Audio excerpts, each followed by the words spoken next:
Today is a very special episode because it's the first interview on this channel. I sat down with a coworker of mine. His name is Grant, and he's been in the field for over 20 years. And the whole idea of giving options and educating the customer was foreign to him about a year ago. And so I came into the company I'm at right now. He had already been there, and I had started to expose them to the ideas of slowing down, communicating, building rapport, educating, and giving options. And he's really taken to it. His numbers have increased, his mental health has increased, and I think this is a testament to the power of giving options and not ultimatums. This was actually recorded a few months ago and was originally intended to be the first episode, but I had some things come up and it didn't really work. It didn't really work out that way, but here we are now. So sit back, relax, and I give you Grant. Hey, welcome to That Plumbing Podcast. My name is Brandon the Plumber, and today I'm here with Grant. Hi, I am Grant, also a plumber and also a colleague of Brandon's. We work together for the same plumbing company, as a matter of fact, here in the Metro Phoenix area. We are both in the service plumbing industry. I have about 8 years experience. Grant has 20 plus. 20 actually. plus. Yeah, he's an old man. He's been in a long time. There's only a year that separates us in age? But to be fair, I started pretty much right out of high school. The main thing that I'm trying to get across is the perception of the plumbing industry, because I know what people think plumbers are. We're trying to get to a spot where we kind of like redefine the industry, because there is an amazing amount of potential for earnings and careers and coming up that's here now within the next 5 years. The shortage on plumbers is not going to just magically fix itself. Plumbers either, any skilled trade. Anyone, yeah, HVAC, plumbing, electrician, welder, anything that requires skilled labor. We're seeing increases in wages, and I don't personally think it's going to stop. So I'm just trying to get out and educate the public, or just trying to change the image of plumbers. And I think a lot of that comes with the idea of giving options over like trying to sell people, but we can get into that later. Okay, so I'm actually from the Metro area. It's different there than it is here. Like Louisiana, it is, at least when I was still doing it back there forever and a day ago, it was mostly unions. Okay. So if you weren't in the union, you were a quote scab, right? And the way I got into it was also kind of by accident. Originally, I wanted to be a carpenter. And then when I was in high school, my senior year, I went to what was called OTEC. You learned a skilled trade. In my case, it was an 8-week rotation. So they had the 4 major trades: carpentry, electrical, HVAC, and plumbing. And you spent 2 weeks in the rotation, and then afterwards you had like the one that you wanted to do the most, and then you had like your second choice. Well, I started off in the rotation with carpentry, but we spent that whole 2 weeks cleaning the shop. And so I didn't learn anything, and being young and the way that you are sometimes when you're young, you're like, screw this, and then being from Michigan, where obviously it gets cold in the winter, the HVAC guys blatantly lied and were like, oh, if you do HVAC, you're never going to have to worry about being outside in the wintertime. And I was like, bet, blatant lie. So I decided to go with HVAC. Spent the 2 years there because if you went through the whole program, then you got college credits. So then I went to college for HVAC and was like 2 classes away from graduating. And long story short, wasn't able to finish it for a number of reasons, but did eventually end up getting just a general studies degree, associates. But when I started my apprenticeship with the company I thought I was going to be doing and learning HVAC with, they kind of put me with the plumbers from day one, which was fine because plumbing was actually my second choice in OTEC, ironically enough. And when it comes to electrical troubleshooting, if it's got more than like 4 or 5 wires, it turns out I'm not great at electrical troubleshooting. So it worked out for the best. Plus, we were doing new construction. We were also doing fire suppression type work. So I ended up getting a pretty good foundation there. And then the Great Recession hit, and I was kind of forced to either start a new career or move out of the state. So fast forward to now, and I live here in the Phoenix area. but I've been doing this for 20 plus years. I would say 13-ish or so have been strictly just doing service. The rest of the time was like new construction, TIs, things of that nature. Also worked at Luke's Air Force Base. Built what I was told was the Marine Training Center out there. I don't know if that's what it actually was or if that's what it's still used for, but I, did all the piping and the cooling tower for that building. Wanted to be a carpenter, ended up going to college for HVAC, and then got into plumbing. Right. I mean, the only one I'm missing is electrical, and as I said before, I'm not great with wires. Yeah, previous company I worked for, I actually did some HVAC for them as well, but only got to a level 1, doing maintenances and whatnot. And it is a different beast dealing with low voltage and electrical. Plumbing is a little bit more straightforward.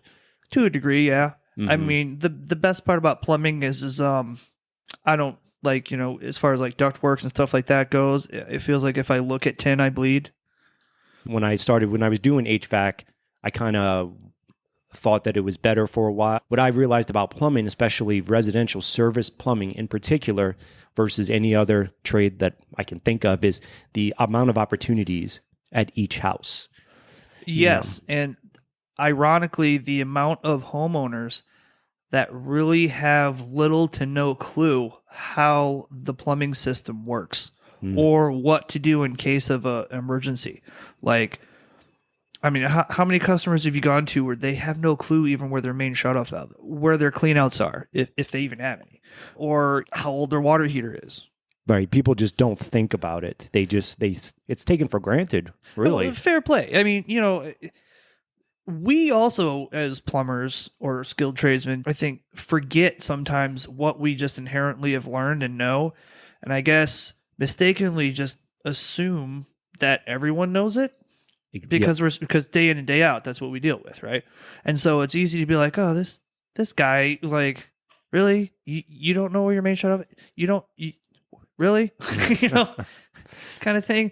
But it's if you take a step back and be like, well, if I didn't do what I do, and if I didn't know what I know, I would probably be just like that guy or that lady, So, I mean, think about even though I'm from the Motor City, to be completely honest with you, I don't really know a ton about cars.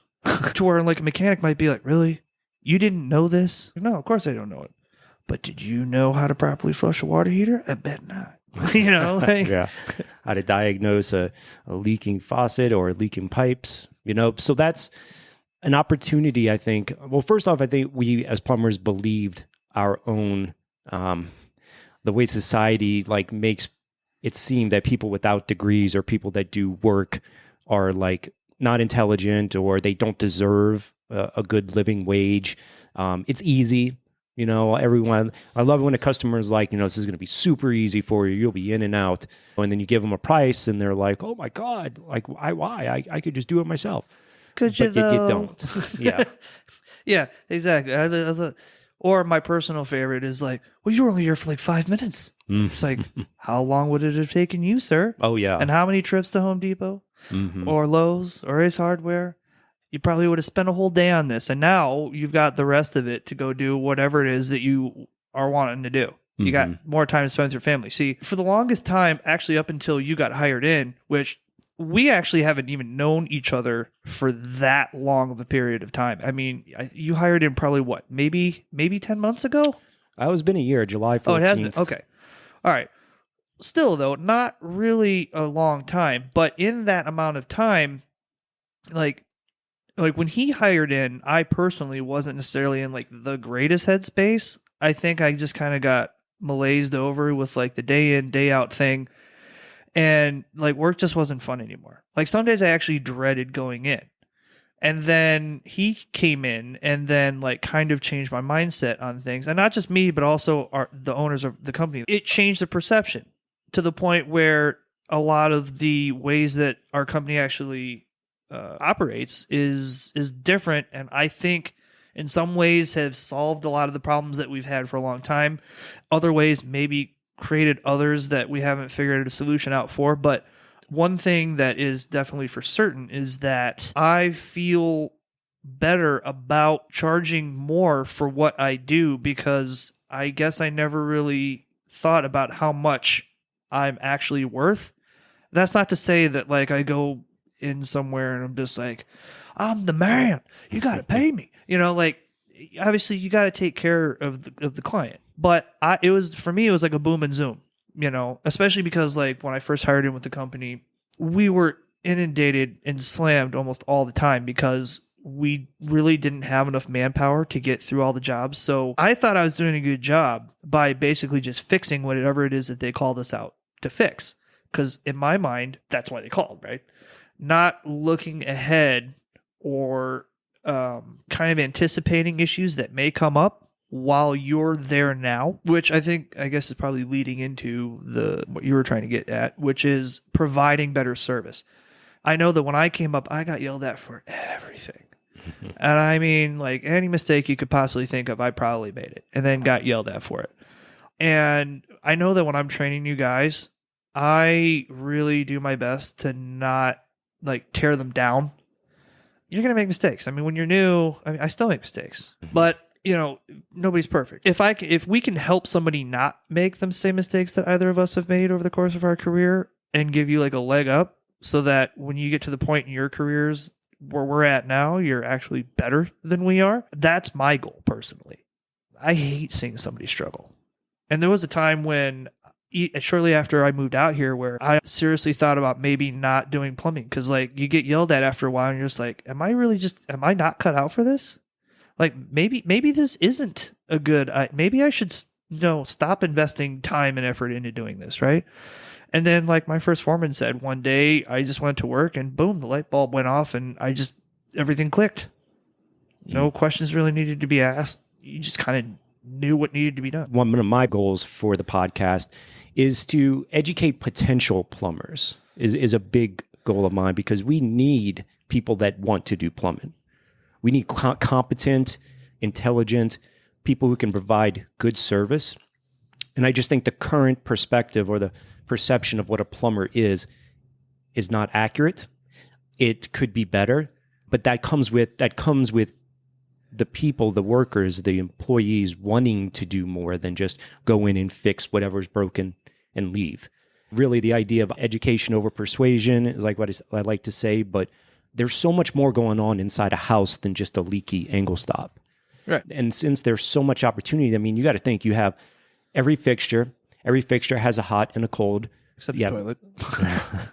Yeah, except the toilet or like shower. But, you got your bathrooms, you got water softeners, conditioners, water heaters. I mean, there's so much opportunities for someone to go in there and really provide a good service and get their customer's system running optimally. Because I'll tell you, water can destroy, on a second floor, supply line goes in the middle of the night, you're going to wake up and you're going to have a waterfall.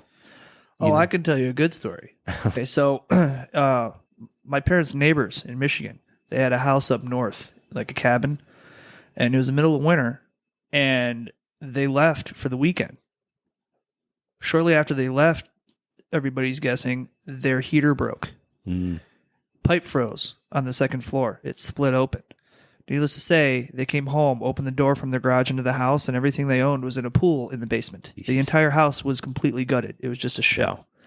Now, that's obviously the most extreme case I've ever heard for making sure you shut your water off before you go anywhere. Probably would have almost rather had the place burned down.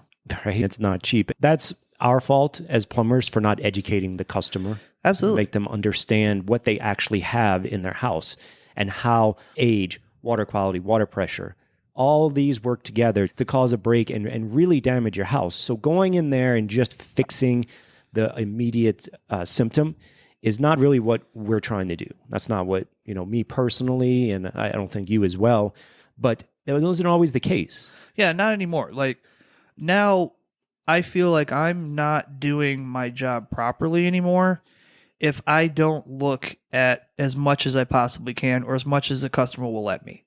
I mean, obviously, you're going to have some of those customers who've had bad experiences in the past with guys who are basically just nothing more than like used car salesmen. And they're going to give off that vibe that they're just trying to sell you, right? That's not what we're trying to talk about. We're trying to, like Brandon said, educate. Take the time to, in as close to layman's terms as possible, explain so that people can understand what X, Y, and Z does, why it's important, why you need to care about it, why, if we're recommending replacing it, why we're recommending replacing it, what can happen if you decide not to, water pressure, water quality, age, things of that nature. Especially every location has their own challenges. Phoenix has terrible water quality. Absolutely. And calcium buildup will destroy your fixtures, the little jets, the little holes on your faucets and your showers. All of that over time can get corroded and build up on the inside of the pipes, the water heater. So when I go out to a customer and they don't have a water filtration system, I'm offering it. It's not because I want to sell you more and make more money. I'm not trying to trick you into buying some overpriced piece of equipment that's not going to help you. Instead, my goal is to educate you on your plumbing system in general so you understand how it works and how that problem is affecting your whole system, and then give you options.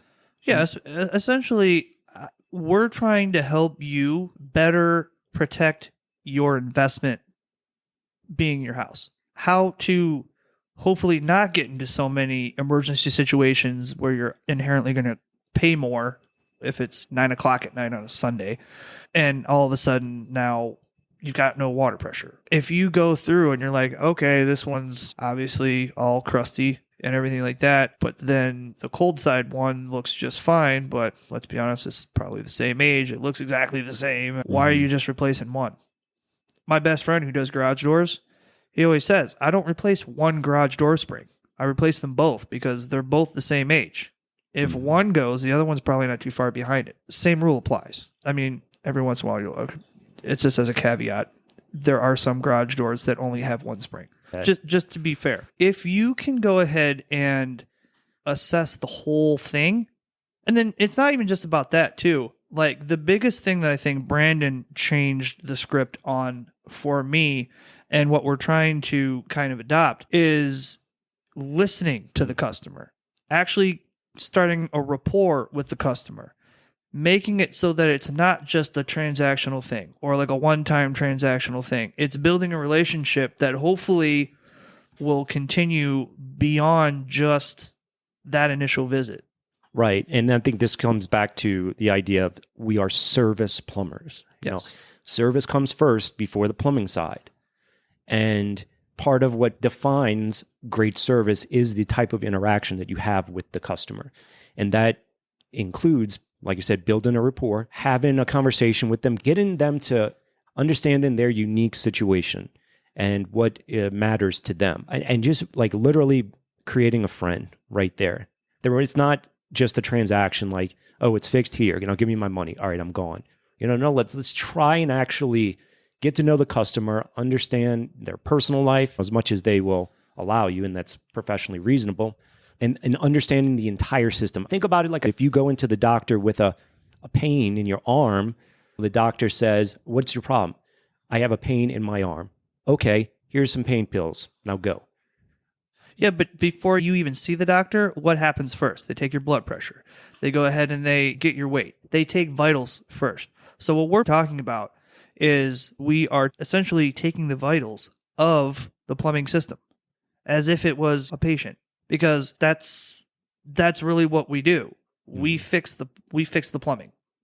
To break it all down, we make water go where you want it and it's supposed to go. Like in a nutshell, that's what we do. But there's a lot more than just water in, water out. Right. And the vitals we're talking about, we have age, water quality, and pressure. These are the three things that a good plumber, a good service plumber, is going to want to check each and every time. Just like when you go to the doctor and he checks, like you said, the blood pressure and all those things. If you have a leaking angle stop, yeah, you can just replace the leaking angle stop. But what if your pressure is 120 PSI? So, you got high water pressure. You have no softener. There's calcium buildup on the insides. Calcium destroys the internals of angle stops and faucets. We are trying to really instill the idea of diagnosing the entire system. And like I say, this is not something that I've come up with. There's a lot of, it's kind of like the new way of thinking that's taking over the plumbing industry. You got Chris Fresh, he does his coaching thing, plumbing sales coach, Joe Cresera. They all teach this thing of this idea of diagnosing the whole system. Don't let the customer diagnose their system. A lot of people, when they call, they're going to ask for the price. Well, if you take your car to a mechanic And before you even do that, you call a mechanic up and be like, hey, how much is it to, change my radiator, right? Well, a lot of times what they'll probably ask is, why do you think the radiator needs to be replaced? And like, not in like a mean way, but like, why do you have the impression that you need a new radiator? And then they'll be like, well, they're probably not going to give you a price because they want to actually see the car. Because let's just, for instance, say that like you think it's the radiator that's the problem, but in actuality, the main problem is actually something completely different. If I go ahead and give you a price based on what you're telling me the problem is, I'm starting our relationship off with potentially a lie. And the reason why is because what happens when I get there and find out it's something completely different, but because of whatever the symptoms are, it's masking the actual problem.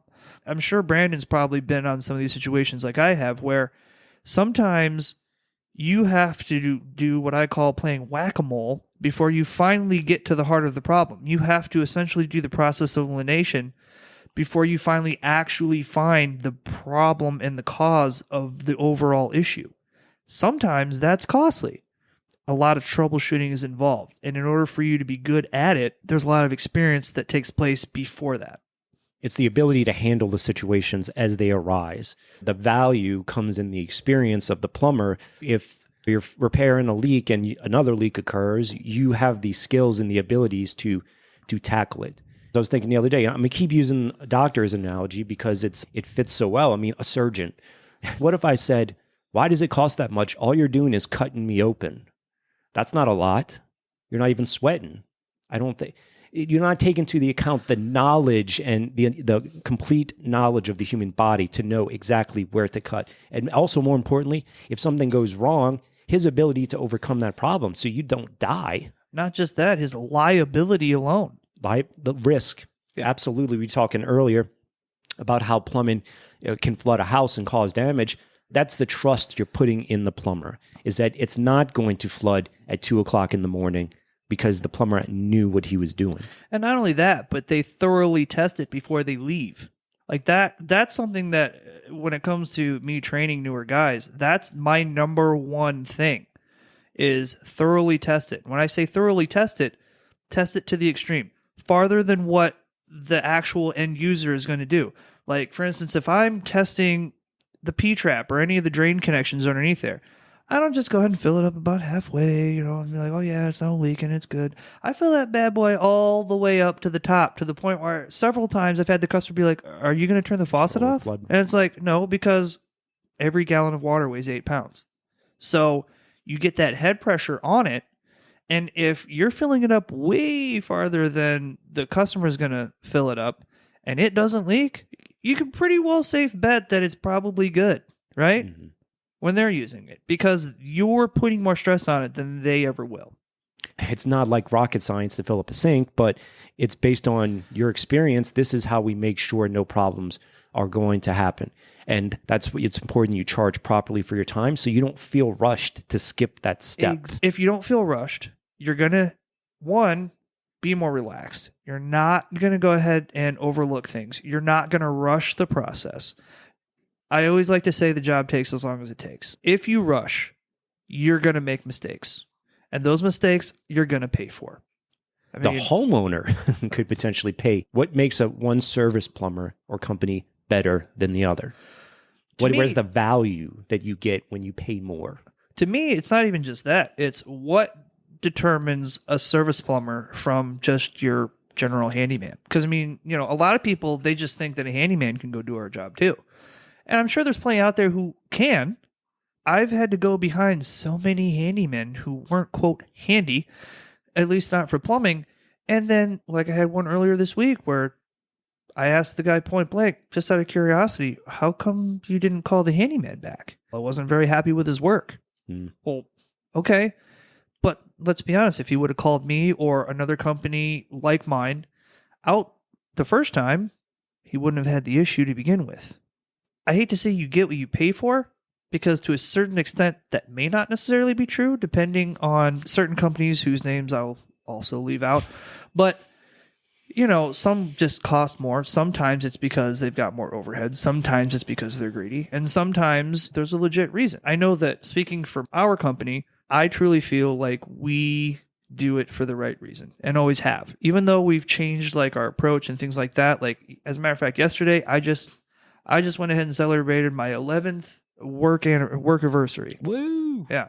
Nice. So, which I'm sure many plumbers out there will say that's not common, that you stick with a company for over a decade. This podcast is also going to be heavily geared towards people who want to get into plumbing, who are curious about what it's like to be a service plumber. Pardon the pun, we're just trying to get our feet wet right now. Right. Trying to change the industry to get out of that broke fixed mentality, because if you want a good living wage with potential for growth, plumbing and the trades in general are going to be the new hot career moving forward, especially as wages continue to go up and prices continue to go up. And that's not going to change. Skilled laborers are just going to go up. And that's exacerbated by the fact that there's not a lot of people that are in line to become a plumber or a tradesman. No matter your age, if you're looking to change your career, I highly recommend plumbing and the trades. And we're going to do our best to try and relate that to the people. We going to convince you. We're going to convince you. Come on, because we need help. We need people that are competent, because I don't want to be turning wrenches forever. But if there's no one coming up... I'm already looking at 40. Don't get me wrong, like that. I do feel old from time to time, and the knees don't work as well as they used to. But I still got some gas in the tank. But let's be honest, this job does take a toll on your body, especially if you don't take the best care of it. Especially in the summertime out here, it's brutal. Phoenix, Arizona, you got to jackhammer the dirt, and then also going up in attics and doing some of the grunt work. But that's honestly where all of us start. Even just aside from the physical labor, like sometimes plumbing can be nasty. Part of that compensation for you doing work that other people don't want to do is higher wages. You want people who still believe in the idea of a career. And hard work. One thing that the pandemic taught me about plumbing and the trades in general is that we are absolutely essential. It's not like you're coding for a button on Facebook's like page. People need plumbing. They need to have water to them and then their waste taken away. Otherwise, people die. And it might sound dramatic, but if you take away the plumbing from a city, civilization crumbles fast. You want to get somebody upset real quick, tell them you can't get their water back on before you leave. Can't flush your toilet. Hey, there's always one left in the tank. And matter of fact, it's funny that he brings that up, because the company we both work for actually grew exponentially thanks to COVID. I would have never expected it, because I was actually quite worried, honestly. But the reason why that happened is because you had a bunch of these people who were working from home. Things that may not necessarily have been quite as big of a deal before, now they're looking at it every day. We also got that influx of money from the government that was like unexpected money. Oh, hey, honey, you know how we were thinking about doing that remodel? Yeah, why don't we just go ahead and do that now? Right? And we're home, so availability is whatever. I was like a chicken with my head cut off at the beginning. Even the company I was working for during COVID, we sped up. We were doing HVAC, electrical. We did all three. I didn't even notice there was a pandemic. What we're trying to say is that if you're looking for a profession that is recession-proof and pandemic-proof, all trades, but service plumbing in general, is a great bet. You don't have to worry about job security or anything. Stuff's always going to break. It's always, every day. We're always going to need running water. And plumbing is everywhere. You can go anywhere and find a job. And it is so easy. I can only speak for myself, and I am in a big city. It's super easy to find a job. Like most of the time, I don't even need a resume. If you can just sell, you just talk to them, interview well, demonstrate your knowledge. In a week, I've gotten a job in a week. Oh, dude, one time, and this was even during the recession, before I even did before I even transferred over into the service end of it, I literally got laid off that morning and had a brand new job by that afternoon and started the very next day.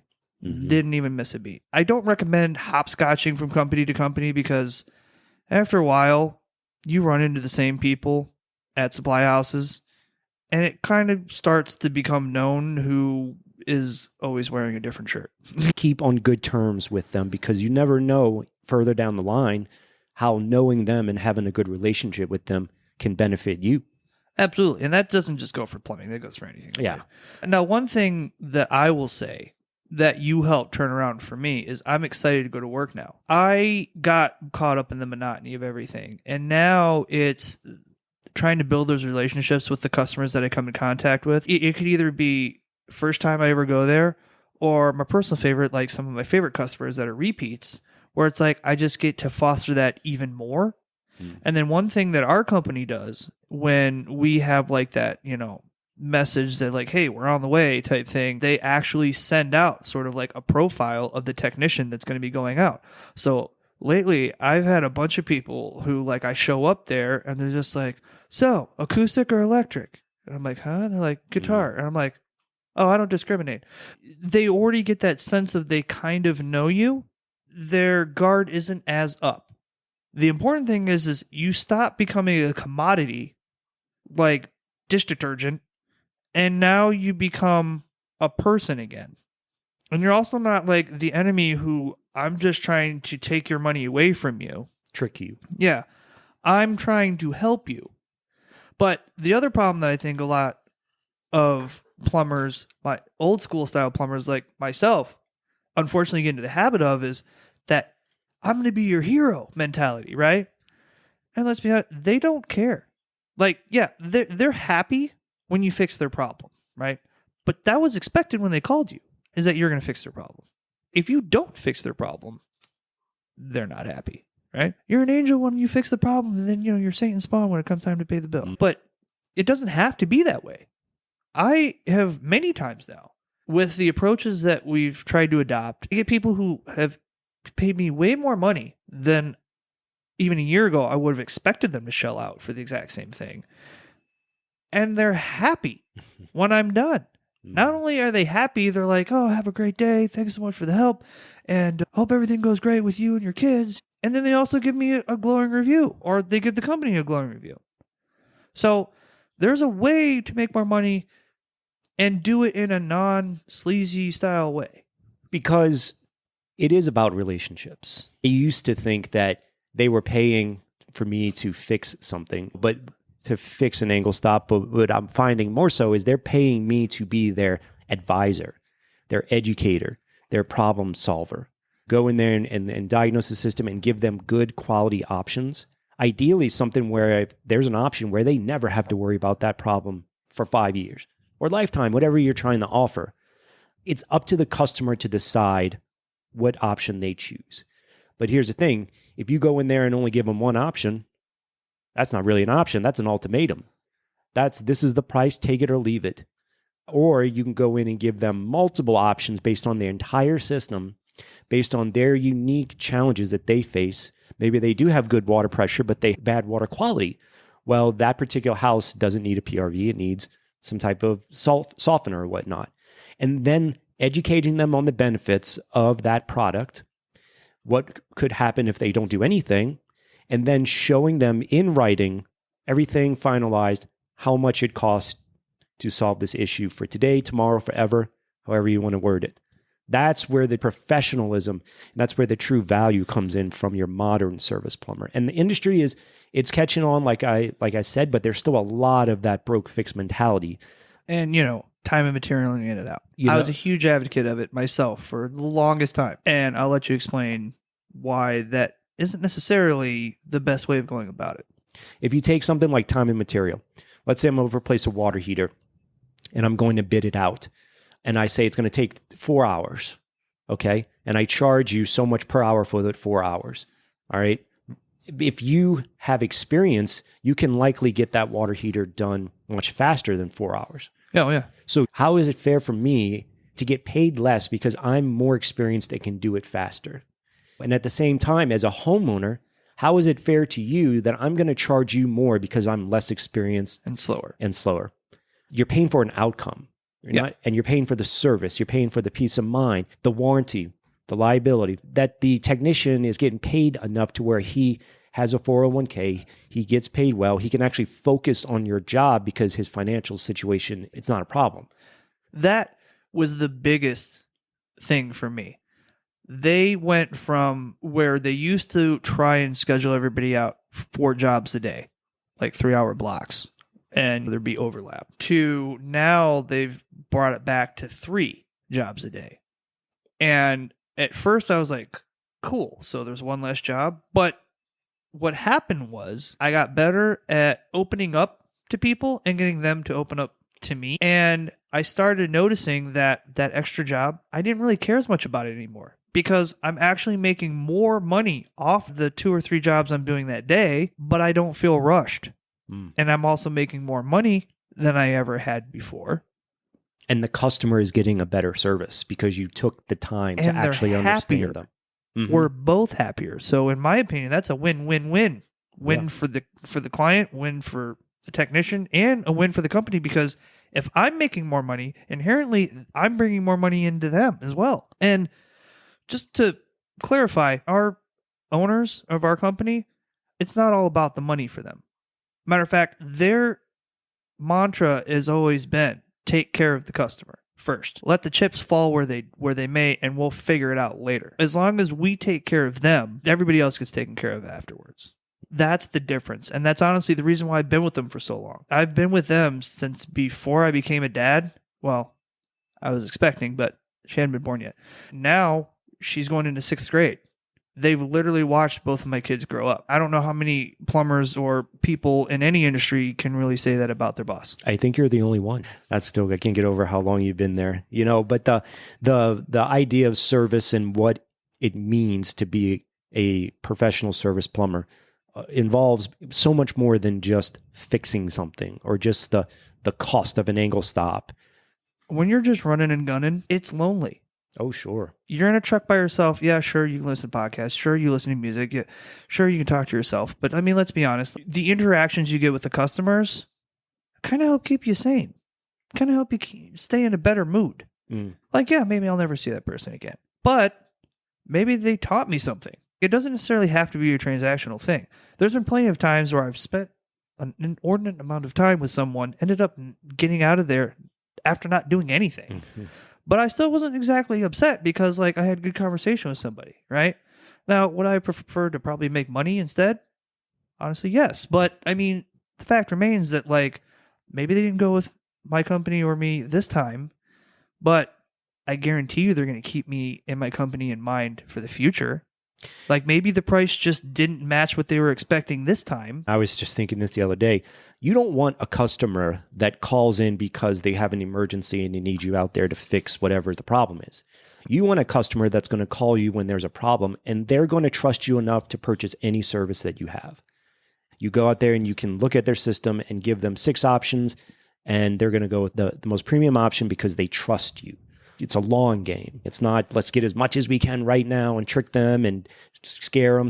No, it's a relationship, if you're doing this correctly, that you have with this customer for decades until they move or until something happens to them. Yeah, just like your doctor. And it's not just them. They will refer you to their family and friends or colleagues. And it's happened with our business a ton.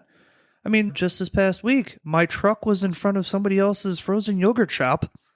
And they called us because I was working next door at a different restaurant. The service part of it can be rewarding in and of itself, especially if you're an old school guy where you want to be like, oh, I'm your hero, like I'm your Enrique Iglesias.